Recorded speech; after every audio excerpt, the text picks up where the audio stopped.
The man standing at the edge of the indoor firing range was a study in quiet anonymity. His name was John, a name so common it was practically invisible. He wore the dark blue trousers and crisp white shirt of a private security officer, a uniform that seemed to hang on his lean frame with a sense of tired acceptance. At 53, his hair was more salt than pepper, his face etched with lines that could have been from age or from a lifetime of squinting into harsh sun.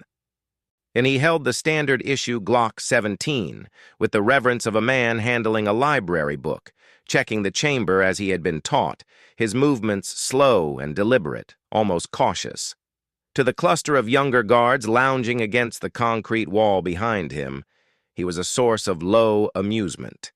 They were all in their 20s and 30s, former military or police themselves, their bodies still coiled with the easy confidence of youth. Their own shooting had been a series of brash, rapid-fire performances, paper targets shredded with a casual, loud arrogance. Now it was John's turn, and the air was thick with their unspoken mockery. They saw his age, his quietness, the unremarkable way he held the pistol. They didn't see a former colleague. They saw a uniform filler, a man marking time until retirement, someone who probably struggled to qualify. One of them, a broad-shouldered man named Kev, nudged his friend and whispered, not quite low enough, "Yeah, bet he needs a ladder to reach the target." A ripple of snickers followed. Another, a younger lad with a shaved head, mimed shaking hands, a silent commentary on what he assumed was the older man's inevitable tremor. They were bored, and John was their afternoon's entertainment. They saw a relic, a man from a bygone era of security. Not a threat, not a talent. Just John, the quiet one who never joined them for a pint after shift, and the one who always looked like he was thinking about something far away. John, however, heard none of it, or rather his ears registered the sound, but his mind, a fortress built over decades, didn't grant it entry. The whispers, the stifled laughs, they were just ambient noise, like the hum of the range's ventilation system. His entire focus was compressed into a single point, the relationship between his finger, the cold curve of the trigger, and the black silhouette swaying gently 25 meters downrange. The world behind him, with its petty judgments, simply evaporated. He raised the weapon. It wasn't the slow, deliberate aim of a novice. It was a smooth, economical motion, the gun finding its level with his eyeline as if drawn there by a magnet. In that instant, a profound and startling change occurred. The stoop of his shoulders vanished, replaced by a posture of absolute stillness. The unfocused look in his eyes was gone, hardened into a gaze that seemed to bore a hole through the paper. He wasn't just looking at the target. He was reading it, feeling the air currents in the room, calculating the infinitesimal drop of the bullet over the distance. The Glock, a mundane tool seconds before, became a seamless extension of his own body. He fired. The shot was crisp, controlled, a stark contrast to the previous volleys of thunder. It was followed by another, and another, at a rhythm that was almost metronomic in its precision. Crack, crack, crack. He didn't empty the magazine in a frantic burst. Each shot was a considered event, a discreet, perfect execution. On the wall behind him, the snickers died in throats. The whispers stopped. Kev's smug grin froze on his face. The only sounds on the range were the sharp reports of the pistol and the rustle of the target as it was peppered with holes. When the slide locked back on an empty chamber, John lowered the weapon, ejected the magazine, and placed it on the bench with the same quiet, deliberate care he had used at the start. The silence that followed was deafening. The range officer, a retired Army sergeant major who had seen his share of shooters, walked over to the target and pulled it back along the wire. He didn't say a word. He didn't need to. The target's center mass, the size of a dinner plate, was almost completely missing, In its place was a single, ragged hole. John had fired 15 rounds, and every single one of them had passed through the same entry point. It wasn't just marksmanship. It was an act of mechanical precision, a statement of profound, unnerving skill. The young guards stared, their mouths agape. They had just witnessed something impossible, something that belonged in a Hollywood film, not on a Tuesday afternoon at a civilian range. They looked at the quiet, unassuming man, who was now carefully wiping down the weapon, and he was a stranger to them. The ridicule in their eyes was gone, replaced by a stark, uncomfortable awe. They had been laughing at a shadow, utterly unaware of the solid, formidable substance that cast it. The quiet man from security had just introduced them to a ghost. The silence on the range held for a long moment, thick enough to be touched. John finished wiping down the Glock, his movements as methodical and unhurried as a ritual. He didn't look at the stunned faces behind him. He didn't acknowledge the destroyed target that was now the sole focus of everyone's attention. He simply packed the weapon into its foam-lined case, clicked the latches shut, and picked up his worn leather jacket. Without a word to anyone, he walked out of the range, the heavy door swinging shut on its hydraulic arm and cutting off the stunned silence. He left behind a void that was instantly filled with a torrent of hushed, incredulous whispers. "Did you see that?" The shaven-headed young guard finally breathed, his earlier bravado completely evaporated. It was like the gun was reading his mind. Kev just shook his head, his face a mask of bewildered shame. He had made the loudest joke, and now he felt like the biggest fool.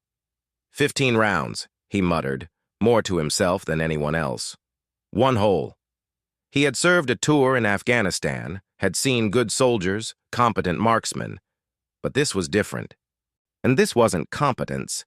This was mastery. It was the kind of skill you only heard about in whispered stories, the kind possessed by men whose names you never learned.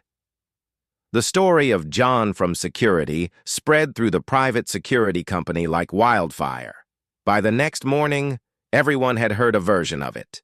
The one-hole target became a legend, described and redescribed until it seemed like he had vaporized the entire silhouette. The administrative staff, who barely knew his name, now looked at him with a new curiosity when he passed their desks to collect his assignment sheet. The operations manager, a brusque, no-nonsense woman named Patricia, called him into her office, not to reprimand him, but simply to look at him, to try and reconcile the man in front of her with the myth that was building around him. "Everything all right, John?" she asked, her voice gentler than usual. "Yes, ma'am," he replied, his eyes calm and steady on a point just past her shoulder. "'Kay's all fine." She wanted to ask, to probe, to understand. The company's files on him were bare bones: name, address, date of birth, a clean background check, and a standard security license. His previous employment section simply listed various contracting roles. It was a black hole, and Patricia, a former intelligence analyst, knew that black holes in a CV often concealed the most interesting stories. But the look in his eyes, a patient, unbreachable wall of quiet privacy. I told her that the questions would remain unasked. She simply nodded, and he left. For his colleagues, the transformation was complete. The ridicule was gone, replaced by a respectful, if slightly intimidated, distance. They didn't try to include him in their jokes anymore. They didn't nudge each other when he walked by. They simply watched him, this quiet enigma, as he went about his mundane duties. He would patrol the shopping center corridors, help an old lady find the toilets, or politely ask a group of teenagers to stop skateboarding. He did it all with the same calm, unhurried efficiency he had shown on the range. Now, however, his actions were viewed through a different lens. His quietness was no longer timidity, but a profound, unnerving stillness. His careful observation of his surroundings was no longer simple vigilance, but the practiced scanning of a predator. The security job was, on the surface, a world away from the chaos he had once inhabited. And the loudest sound he usually dealt with was a shoplifting alarm. The greatest physical threat was a drunk and disorderly fan after a football match. It was a world of routine and boredom, a world of flatness. And yet, for John, this flatness was a luxury. The predictability was a balm. He found a strange, simple peace in the monotony of his patrols, in the predictable patterns of shoppers and staff. It was a life measured in miles walked, not in seconds survived. But his mind, conditioned by years of hypervigilance, never truly rested. As he walked his beat, he was constantly, subconsciously, processing information. He noted the man with the limp, the woman with the anxious toddler, the delivery driver who always parked in the same spot. He cataloged exits, potential cover points, the angles of CCTV cameras. It was as automatic as breathing. The world was a series of tactical problems, and even though he was no longer paid to solve them, and his brain couldn't stop assessing them. This was the ghost that walked beside the quiet man in the security uniform, the unseen companion that his colleagues now vaguely sensed, but could never truly comprehend. The ghost had a name and a history. It was the ghost of a man known not as John, but as a soldier identified only by a serial number and a series of code names. It was the ghost of a career that had begun not in a shopping center, but in the scrap yards of a tough northern English city, where a young man learned that the world was a place where you either stood your ground or got out of the way. This was the first layer of the man beneath the uniform, the foundation upon which everything else was built. Growing up in a working-class neighborhood in Manchester, John, or Jamie as he was then known, learned the value of self-reliance early. His father was a mechanic, a man of few words and grease-stained hands who worked 12-hour days to keep a roof over their heads. His mother worked part-time at the local bakery. There was no money for luxuries, but there was a fierce, quiet pride. Jamie was a wiry, observant kid, not the biggest or the loudest, but the one who always knew where the best place to stand in a fight was, the one who could spot the school bully before he turned the corner. He learned to read people, not books, a skill honed on the streets where a misread glance could lead to a bloody nose. School was a necessary evil, was a place he endured rather than enjoyed. He was bright but unchallenged, his mind drifting towards practical things, towards understanding how things worked. He left as soon as he could at 16, with no clear direction but a burning need to get out, to see something beyond the familiar gray streets. He bounced between dead-end jobs, a butcher's apprentice, a laborer on a building site, each one teaching him a different kind of toughness. The butcher taught him precision and a steady hand, and the building site taught him endurance and the weight of physical labor, but neither satisfied the restless, searching part of his soul. The answer came on a drizzly Tuesday afternoon in the form of a recruitment poster pinned to the window of a job center. It showed a soldier in camouflage, his face painted, his gaze fixed on some distant horizon. The slogan was simple: be the best. For Jamie, it wasn't about patriotism or glory. It was about a challenge. It was a chance to test himself against a standard he didn't yet understand. It was an escape route from the predictable path that stretched out before him. A week later, he walked into the recruitment office and signed his name. He was 17, and he had just taken the first unknowing step towards becoming a ghost. Basic training was a brutal, unforgiving crucible. The Army's job was to break down the civilian and rebuild him as a soldier. For Jamie, it was the first time he had ever truly been challenged. The physical hardship was immense, but it was the mental discipline that truly reshaped him. He learned to function on no sleep, to follow orders instantly and without question, to subsume his own identity into that of the unit. He discovered a latent talent for marksmanship that set him apart from his peers. On the rifle range, the chaotic noise of the world seemed to fall away. There was only the target, the weapon, and the breath. His instructors noticed. They saw a quiet, steady lad with an almost preternatural ability to focus, a raw diamond in the rough. After completing his initial training, he was posted to a regular infantry battalion. He saw action in the Balkans during the 1990s, the peacekeeping missions that were often anything but peaceful. He patrolled through shattered villages, the air thick with the smell of wood smoke and fear. He learned to identify the barely concealed hatred in a civilian's eyes, and to sense the tension in a crowd that could turn lethal in a heartbeat. He saw the terrible things men do to each other when the structures of society collapse. He did his job with a quiet, professional efficiency, earning a reputation as a man who could be relied upon, a man who didn't flinch. But he also felt the limitations of being a regular soldier, the sense of being a cog in a vast, slow-moving machine.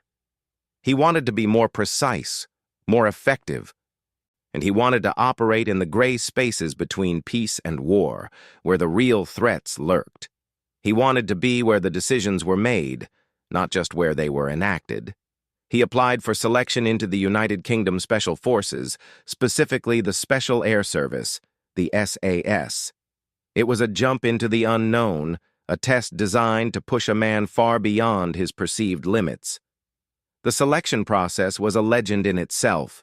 The brutal hills of the Brecon Beacons, and the endless yomps carrying immense weight, the constant crushing psychological pressure designed to make you quit.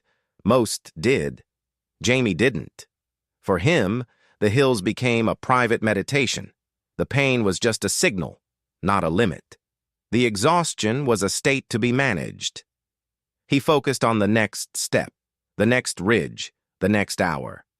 He drew on the stubborn resilience learned in the streets of Manchester, the work ethic learned from his father, the quiet focus that had always been his secret weapon. But when it was over, when he stood amongst the tiny handful of men who had passed, he felt not elation, but a profound, quiet satisfaction. He had been measured and had not been found wanting. He was no longer Jamie from Manchester. He was a troop member of the most elite fighting force in the world. The ghost was beginning to take shape. The world of the SAS was a world of secrets. John, for that was one of the many names he would come to use, was now officially non-existent. His family and friends were told he was on long-term remote posting. He learned new skills, far beyond standard infantry combat.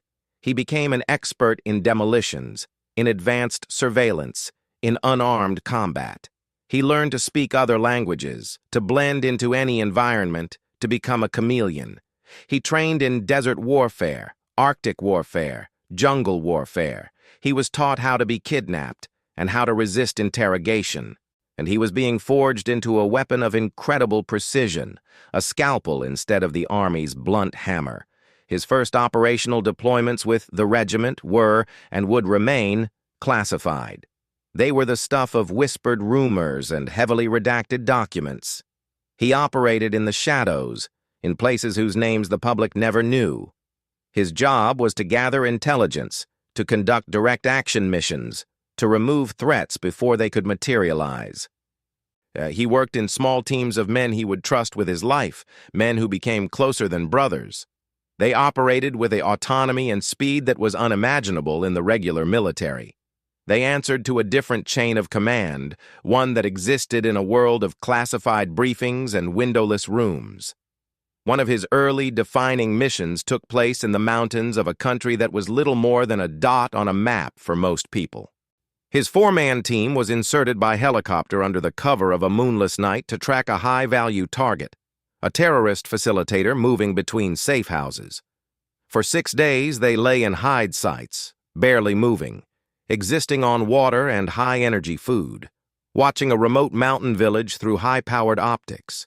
They observed, they cataloged, they built a picture. The patience required was immense, a mental endurance that dwarfed the physical challenges of selection.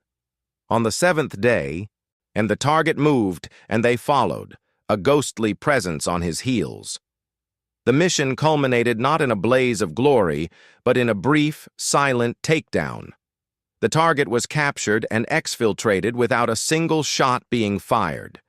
This was the SAS at its most effective, invisible, precise, and devastating. For John, it was simply the job, done well. Over the years, the operations blurred into one another. There were hot, dusty days in the Middle East, conducting vehicle reconnaissance and high-risk arrests. There were tense, nerve-shredding nights in Northern Ireland during the troubled peace process, providing close protection for politicians and dignitaries, his eyes constantly scanning crowds for a threat. There were jungle patrols in South America, hunting drug lords with local forces. Each mission added another layer to his skill set, another set of scars to his memory. He learned to compartmentalize, and to lock away the horrors and the adrenaline in separate boxes in his mind, to be opened only when necessary for a debrief and then firmly closed again. It was the only way to survive, to maintain the mask of calm professionalism that the job demanded. He rose through the ranks, becoming a seasoned operator, a team leader. He was involved in the planning as well as the execution of missions, his quiet, analytical mind proving as valuable as his marksmanship. He became known for his uncanny ability to remain calm in the most chaotic situations, a rock of stability that his younger teammates instinctively gravitated towards. He trained new recruits, passing on the hard-won lessons of his career. He saw bright-eyed lads arrive, full of bravado, and watched as the job either forged them into steel or broke them. He helped forge them, but the job also took its toll. He saw friends die, and their names added to the discreet roll of honor at the regiment's base in Hereford. He saw the aftermath of violence, the civilian casualties that were an unavoidable, terrible part of modern warfare. He carried the weight of these memories, stacking them silently in the fortified cancu of his soul. He married, a brief, intense relationship with a woman who understood the secrecy but couldn't live with the distance it created. There were no children, and a quiet regret he never allowed himself to fully examine. The regiment was his life, his family, his identity. It consumed everything, and for a long time, he was willing to pay that price. The price, however, eventually came due. It wasn't a bullet or a bomb that ended his career, but the slow, insidious creep of time.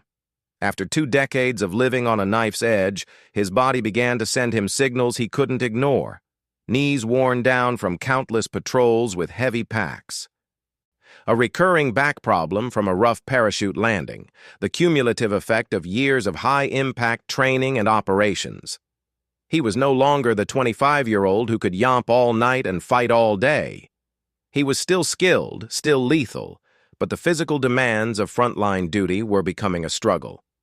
He could feel it, and more importantly, his teammates could see it. The decision to leave was the hardest he had ever made. It was a divorce from a way of life, from a brotherhood, from a purpose that had defined him for so long. He was given a quiet, dignified exit, a handshake from the commanding officer, and a pension. He was 50 years old, a master of his craft, with a skill set that was invaluable in the shadows and utterly useless in the civilian world. He was a ghost released from duty, with no idea how to be a man. The transition was a descent into gray. He moved to a small town far from Hereford, seeking anonymity. The flat he rented was sparsely furnished, and a place to exist, not to live. He tried to reconnect with his aging parents, but the chasm of experience between them was too wide. They saw their son, but he was a stranger to them, a polite, distant man whose eyes held stories they could never know. He drifted. He tried a job as a security consultant for a firm that wanted to exploit his knowledge, but he hated the corporate politicking, the endless meetings, the people who talked about danger without ever having smelled it. He quit after 3 months. The silence of civilian life was the loudest thing he had ever experienced. In the regiment, there was always a mission, always a focus, always the low-level hum of operational readiness. Now there was just the tick of a clock, the hum of a refrigerator, the endless empty hours stretching out before him. He would find himself scanning a supermarket aisle for threats, noting the exit doors and the potential cover points, and then feel a wave of profound, crushing pointlessness. The skills were still there, honed to a razor's edge, but there was no sheath for them. He was a tool without a purpose. He took the private security job as a way to impose some structure on the chaos of his days. It was a uniform, a set of tasks, a place to go.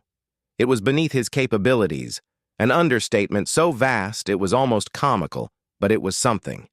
It paid the bills and filled the hours. He was just John, the quiet one, the new guy. He preferred it that way. The anonymity was a shield. He had no desire to explain his past, to see the disbelief, the morbid curiosity, or the uncomfortable awe in people's eyes. His past was a country he had left, and he had no visa to return. He was content to be invisible, to patrol the bland corridors of a shopping center, to be the man no one noticed, until the day on the firing range when the ghost was inadvertently and spectacularly summoned from its hiding place. And the legend of the one-hole target preceded him everywhere now. At the security company's main office, the atmosphere shifted whenever John walked in to clock on or off. Conversations would pause, then resume with a different, more guarded tone. He was no longer a non-entity. He was a mystery, a puzzle piece that didn't fit the picture. Some of the younger guards, the ones who hadn't been there that day, looked at him with a mixture of hero worship and disbelief, as if he were a myth made flesh. And they'd nudge each other and whisper, "That's him," as he passed, their eyes wide. The weight of their stares was a new kind of discomfort, a spotlight he had spent his entire career learning to avoid. The incident also, inevitably, reached the ears of management at a higher level. A week after the range day, John was called into a meeting with the regional director, a sleek, polished man named Harrison, who operated from a glass-walled office in a business park.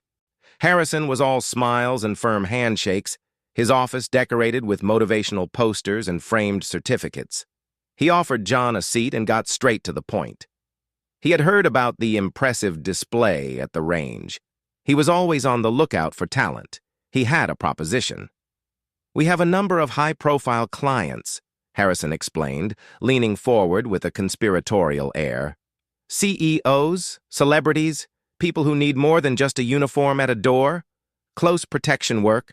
It pays significantly better, and your particular skill set would be a tremendous asset. We could fast-track you through the necessary SIA licensing, get you on a course next week. What do you say, John? A chance to get back into the real game?"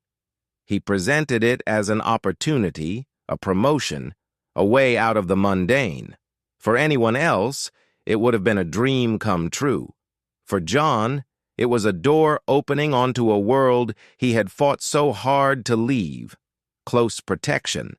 It was a sanitized, a corporate version of the work he used to do. Instead of protecting diplomats from terrorist threats in active war zones, he'd be shepherding a tech billionaire from his limousine to a five-star hotel. The stakes were infinitely lower, but the mindset required was the same. Constant vigilance, threat assessment, the acceptance of potential violence. It wasn't the life he had left. It was its pale, hollow echo. It would demand that he become the ghost again, but for a lesser purpose.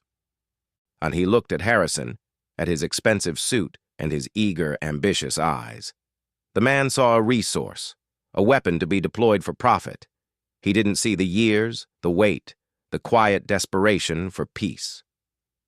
John's response was polite but firm. "No, thank you. I'm happy where I am." Harrison was taken aback. He tried to press, to sell the benefits, the money, the prestige. John just listened, his face impassive, and when Harrison finally ran out of words, he simply repeated, "No, I thank you." He stood up, shook the director's hand, and walked out, leaving Harrison staring after him, utterly bewildered. The man had just turned down a career leap for the sake of patrolling a shopping center. He didn't understand, and John had no intention of explaining. The refusal solidified his position among his immediate colleagues. It was another piece of the puzzle that didn't fit. Why would a man with that kind of skill, a man who could clearly write his own ticket, choose to stay in a dead-end job? They couldn't comprehend it. They saw the job as a stepping stone, a means to an end. They saw his presence as a downgrade, a waste. They couldn't grasp that for John, the simplicity was the point. The low stakes were the reward. The piece of being ignored, of being just John, was more valuable than any amount of money or prestige. The one-hole target had revealed his skill, but it was his choice to remain in the shadows that truly defined him. So, a life settled into a new, slightly awkward rhythm. The ridicule was gone, replaced by a respectful distance. He was a figure of fascination, a local legend they didn't know how to talk to. He walked his miles, checked his doors, helped lost children find their parents. He remained polite, efficient, and utterly, impenetrably quiet. He was a ghost who had briefly flickered into visibility and had then chosen to fade back into the gray, finding a strange, hard-won comfort in the ordinary. Months passed. The memory of the shooting range incident began to fade for most, becoming a story they told to new recruits, a piece of company folklore. John's life continued in its quiet, predictable pattern. Then, on a crisp Tuesday afternoon in November, the ordinary was violently shattered. He was on his regular patrol of the shopping center's upper mall, a long, wide corridor lined with chain stores and fast food outlets. The usual midweek crowd was sparse, mothers with pushchairs, and a few pensioners taking a walk, teenagers huddled on benches glued to their phones. The air smelled of cinnamon from the pretzel stand and the faint chemical tang of the cleaning fluid used on the floors. John was approaching the central atrium, a large open space with a glass roof and a seating area around a fake ficus tree, when his mind, the ever-present tactical computer, suddenly seized on an anomaly. A man was sitting on one of the benches. He was middle-aged, and with a thick beard and wearing a heavy overcoat, a coat far too warm for the mild November day. That was the first flag. The man wasn't looking at a phone or a newspaper. His head was swiveling, his gaze tracking not the people, but the spaces between them, the exits, the placement of the mall security cameras. It was a professional assessment, the exact same scan John performed unconsciously every day. The man was casing the joint. But for what? John didn't break his stride, but he continued his slow, ambling patrol, his expression unchanged. But his focus had narrowed to a laser point on the man in the coat. He noted the way the man's right hand kept drifting to his pocket, a protective, possessive gesture. He saw the bulge under the coat, not the shapeless bulk of a wallet, but something with a more defined, hard edge. His blood, which had felt sluggish for years, ran suddenly cold and fast. The ghost inside him, dormant for so long, snapped to immediate. A full attention. He keyed his radio, his voice a low, calm murmur. "Control, this is Unit 4. I have a possible 10 to 90 in the central atrium. Male, Caucasian, 40s, heavy brown coat, beard. Advise all units to maintain a discreet distance and await further." 10 to 90 was their code for a potential armed suspect. It was a code so rarely used it was almost theoretical. The response from the control room was a startled silence, then a shaky, "Received, Unit 4. A backup is on the way." John knew backup was 2 minutes away at best. He also knew that 2 minutes could be an eternity. He kept walking, circling around the perimeter of the atrium, never letting the man leave his sight. He saw the man stand up, his hand still hovering near his pocket. He saw him start walking, his pace quickening, his target now clear. He was heading straight for Precious Gems, a small, independent jeweler's located just off the atrium. John's heart sank. It was a robbery. It was happening now. The timing was catastrophic. Just as the man in the coat reached the entrance of Precious Gems, a young mum with a toddler in a pushchair was coming out. The man shouldered past her, roughly, impatiently. The woman stumbled, letting out a sharp cry of surprise. The man didn't look back. He was through the door. An instant later, the terrified screaming started from inside the shop. John broke into a run. Not the panicked sprint of a civilian, but a controlled economic gait, eating up the ground with long, silent strides. As he ran, he was already formulating a plan. He had no weapon. His uniform carried only a radio, a torch, and a set of handcuffs. He was facing an unknown number of armed men in a confined space with innocent civilians. The police were minutes away. He was the only thing standing between the people in that shop and a world of violence. For he reached the entrance of Precious Gems and flattened himself against the wall beside the door. He could hear the chaos inside. A man's voice, high-pitched with adrenaline, was shouting, "Get down! Everyone on the floor! Don't look at me!" The smash of a hammer against a glass display case. More screaming. He risked a quick glance through the glass panel of the door. He saw the man from the bench, his coat now open, wielding a claw hammer, smashing another case. And there was a second man he hadn't seen before, smaller, wiry, standing by the counter, pointing a black handgun at the terrified shop assistant and two customers who were huddled on the floor. The second man had the gun. That was the primary threat. In that single sweeping glance, John's mind, the supercomputer built for war, processed a torrent of data. The position of the hostages, the location of the two perpetrators, the type of weapon, a semi-automatic pistol, probably a 9mm. The fields of fire, the available cover, a heavy marble counter, the escape route, the door he was standing next to. The options cascaded through his brain. Wait for the police? By the time they arrived and assessed the situation, people could be dead. The man with the gun was agitated, his voice spiraling higher. He was a liability, an accident waiting to happen. John knew he had to act. He had to go in. He took a deep, silent breath, a breath he had taken 1,000 times before, and in 1,000 dark doorways. He reached for the door handle. The cool metal against his palm was a familiar comfort. The world outside, the shopping center, the ambient noise, the watching eyes, all ceased to exist. There was only the room, the threat, and the mission. The ghost was no longer dormant.